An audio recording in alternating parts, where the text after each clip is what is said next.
Hola a todos, ¿cómo están? Hoy vamos a hablar sobre el cuento El hambre de Manuel Mujica Lainez. Vamos a hacer un análisis de esta obra.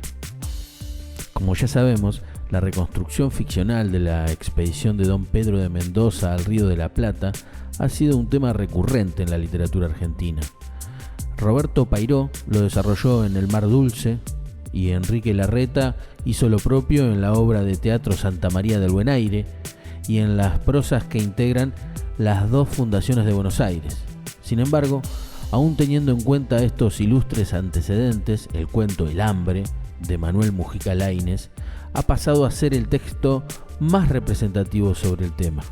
El hambre, cuento con el que comienza el libro Misteriosa Buenos Aires, publicado en 1950, de Manuel Mujica Lainez, reproduce en forma de trama ficcional, es decir, con equilibrio estético, el capítulo 9 de las crónicas de Ulrico Smith, lo que significa que los núcleos narrativos fundamentales del cuento de Mujica Lainez ya están referidos en esa crónica. El hambre extrema, el ajusticiamiento de 3 españoles que se comieron un caballo robado, la antropofagia de los habitantes del Real de Santa María del Buen Aire, practicada sobre los cadáveres de los ajusticiados, el hermano que se come parte del cadáver de su propio hermano muerto. Sobre esa base histórica, Manuel Mujica Lainez construye su relato, crea las identidades y los perfiles de los personajes, configura un contexto espaciotemporal mucho más que verosímil y, por sobre todas las cosas, elabora estéticamente el material lingüístico. De las muchas explicaciones posibles acerca de los hechos narrados, Mujica Lainez privilegia la causalidad mítica, destacada en su tiempo también por los cronistas. La causalidad mítica relaciona el mal de la culpa, es decir, el mal asumidamente cometido, con el mal del castigo, que es consecuencia directa, aunque no inmediata, de aquel. Esta explicación del origen de la zozobra humana está presente en el discurso de todos los cronistas y es fruto del espíritu religioso todavía vigente en la cultura del siglo XVI. La estructura profunda del hambre se organiza a partir de la presencia hegemónica del mal. Don Pedro de Mendoza había cometido grandes pecados a lo largo de su vida. El primero fue la intervención en el saqueo de Roma, que incluyó el atropello de templos y personas consagradas. A esto se suma el hecho de que muchos de los expedicionarios que acompañaban al adelantado en el Río de la Plata habían participado en aquel saqueo. El narrador omnisciente de El hambre incluye en el relato las culpas mayores del adelantado a través de voces espectrales que lo acosan en los momentos de mayor padecimiento colectivo. Veamos un fragmento. El enfermo se retuerce como endemoniado. Su diestra, en la que se enrosca el rosario de madera, se aferra a las borlas del lecho. Tira de ellas enfurecido, como si quisiera arrastrar el pabellón de Damasco y sepultarse bajo sus bordadas alegorías. Pero hasta allí le hubieran alcanzado los quejidos de la tropa. Hasta allí se hubiera deslizado la voz espectral de Osorio, el que hizo asesinar en la playa del Janeiro, y la de su hermano Don Diego, ultimado por los indios querandíes el día del Corpus Christi, y las otras voces más distantes de los que condujo al saqueo de Roma, cuando el Papa tuvo que refugiarse con sus cardenales en el castillo de San Angelo. Además de ser cómplices los crímenes citados, los hombres del adelantado también lo habían sido del asesinato a traición de don Juan de Osorio, caballero especialmente apreciado por sus dotes personales y humanitarias. En las crónicas de Ulrico Smith se insinúa que el motivo de este crimen fue la calumnia y la intriga de los envidiosos. En el relato de Mujica Lainez se registran huellas de esta infamia en el fluir de los recuerdos de Baitos. Le asesinaron los señores por temor y por envidia, dijo Baitos. La ambición de poder y el temor de perderlo ponen en funcionamiento el mecanismo cósmico de la causalidad mítica. Cabe señalar que en la construcción de la trama de El hambre, nuestro autor omitió acciones históricas de una importancia inmediatamente anteriores al sitio del Real de Santa María del Buen Aire, tales como los sanguinarios ataques de los españoles comandados por don Pedro de Mendoza. Estos ataques constituyen la verdadera causa que desencadenó la embestida de los indios. Los motivos de la omisión de estos hechos pueden deducirse con facilidad. Por un lado, incorporar estas traiciones al relato hubiera implicado recargarlo de incidentes. Por el otro, hubiera provocado una fisura significativa en la explicación de los hechos mediante la causalidad mítica de la que hemos hablado. Por último, hubiera restado brillo a la figura de don Juan de Osorio, no solo por el hecho de la acumulación de personajes inadecuada para el género cuento, sino también porque hubiera reducido el valor de la función que cumple la figura de Osorio en el mundo representado. Función relevante porque está concebida como una antítesis perfecta de los vicios, las traiciones y las miserias de don Pedro de Mendoza. Corresponde remarcar que el adelantado no es el protagonista de esta historia, sino una figura simbólica del poder y se presenta como una de las caras de la España imperial, un jefe perverso, ambicioso y sin escrúpulos. La otra cara es Juan Osorio, un hombre leal, solidario y valiente. La presencia de ambos perfiles demuestra que el autor de Bomarzo no adhiere a las versiones historiográficas que se conocen como la leyenda negra, aunque sí reconoce los atropellos propios de la conquista. El hambre se estructura en 4 unidades semántico-discursivas, discriminadas por blancos tipográficos. La primera secuencia contextualiza la acción y presenta tanto a los personajes como al conflicto que estos atraviesan. Las referencias descriptivas son concisas y decisivas. La empalizada desigual que corona la meseta frente al río, las casucas de barro y paja, el paisaje desnudo, la playa de Toscas, las estacas defensoras.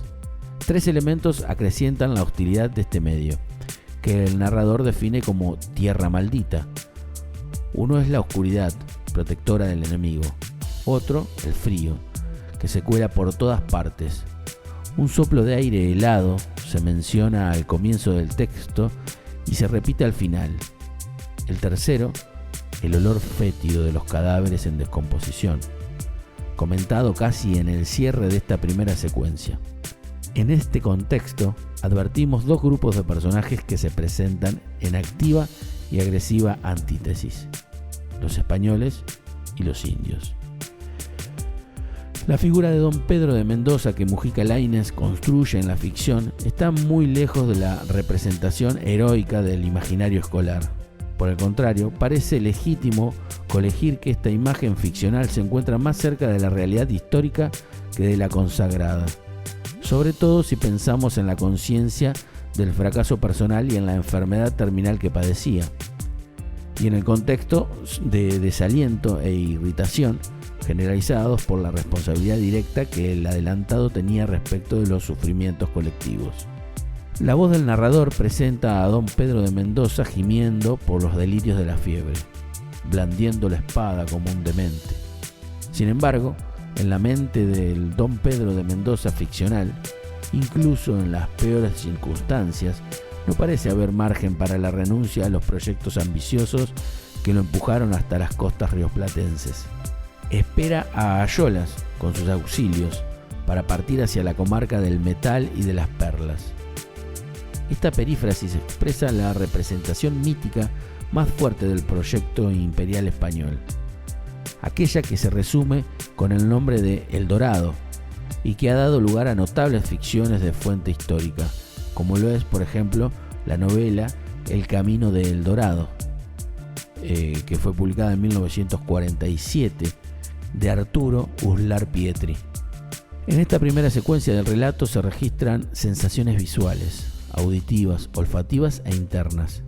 Las sensaciones visuales, para empezar, se centran en la percepción de la oscuridad y de la luz, ya sea la de las hogueras de ambos bandos, ya sea la de la trayectoria de las flechas incendiarias. La descripción de las sensaciones visuales relacionadas con la luz da lugar a interesantes creaciones metafóricas. Valga como ejemplo la que se observa en esta oración. Y enseguida recomienza la lluvia de flechas incendiarias, cuyos cometas iluminan el paisaje desnudo. El registro de las sensaciones auditivas, por su parte, atiende fundamentalmente la voz humana en todos sus tonos, matices y significados. Gemidos, quejidos, gritos, queja, alaridos, rugido. Grito que implica en este caso un descenso en la escala biológica del personaje. A esto habría que añadirle los sonidos de la naturaleza y del combate y los ruidos provocados por los derrumbes del incendio. La representación mimética de los hechos de la ficción consigue en estos segmentos un altísimo nivel de excelencia estética. El registro de las sensaciones olfativas completa el cuadro de sufrimiento poniendo atención en lo inmundo, como en esta cita. Nunca hubiera logrado eludir el olor de la carne corrupta, cuyo olor invade el aposento y es más fuerte que el de las medicinas. La atmósfera que se va generando en el universo representado con la acumulación de imágenes produce al fin y al cabo una sensación de agobio, de fatalidad, de situación límite. La segunda mitad, semántico-discursiva, marca un abrupto cambio en el punto de vista y dirige la acción narrada hacia resquicios que no habían sido expuestos previamente. La visión exterior de un real de Santa María del Buen Aire en crisis por el asedio indígena, de paso al fluir del pensamiento de un personaje de última línea en la escala de las jerarquías sociales. En este aspecto, Mujica Lainez anticipa un rasgo que será común en la narrativa histórica posterior: el rescate de las voces silenciadas.